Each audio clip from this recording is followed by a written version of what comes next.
I allowed myself to cry quite a bit the first couple months. And then I got up one morning, came out, the sun's shining, and I said to myself, I don't want to die.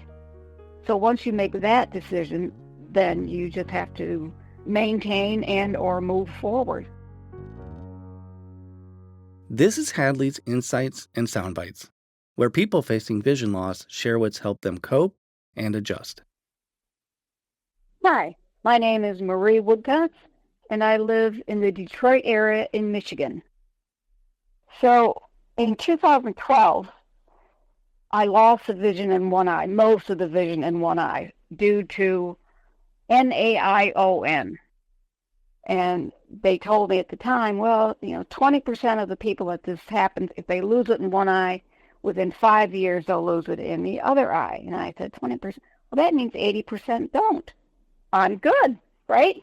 You can get by with one eye. I continued to work. I continued to drive.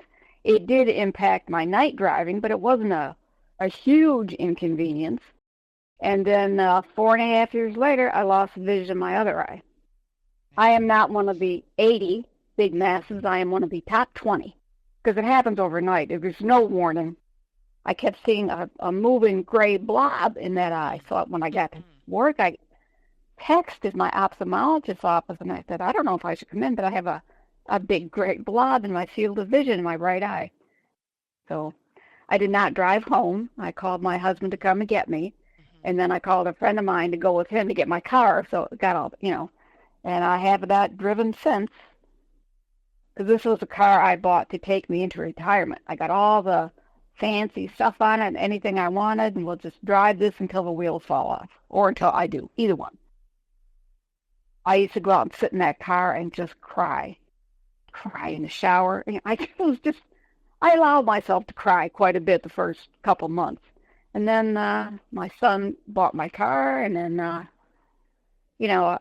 got up one morning, came out, the sun's shining, because this happened in August, and the sun's shining, and blue skies and green grass, and I could see all that. And I said to myself, and I distinctly remember it was almost like somebody talking to me. I was like, well, I don't want to die. Oh, all right. So once you make that decision, then you just have to maintain and or move forward, right? When I told my son that I thought I'd never get off that couch, he said, well, I didn't either. Okay.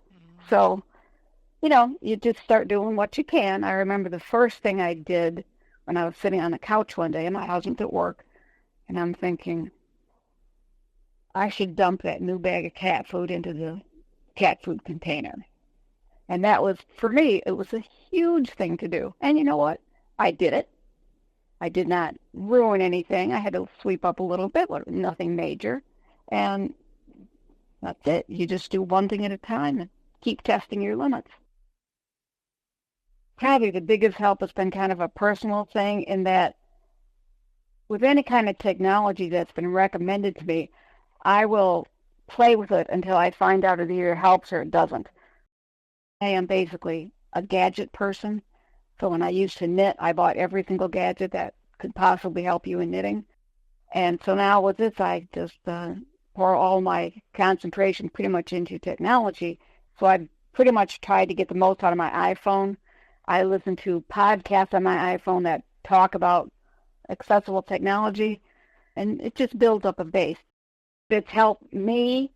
It's normalized things for me. I can keep a calendar so I know what I'm doing. I don't have to ask for help for most of that stuff. I was recommended all these different transportation services. I use them whenever I can. So even on the days when I feel like that, like a little frustrated, and I wish I had my normal life back, I'll open my phone and play a game for an hour because I can, and because I know how to do it. And it just, you can say it makes my life better, but it does help. It does help. Because my basic attitude is, you don't have to just sit here.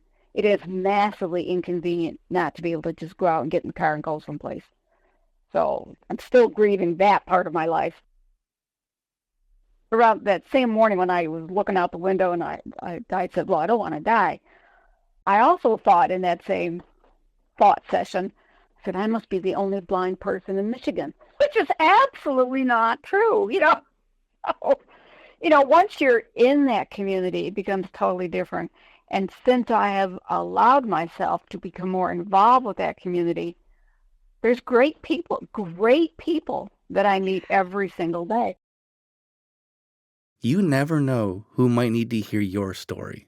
To share, just leave a message on our Insights and Soundbites voicemail.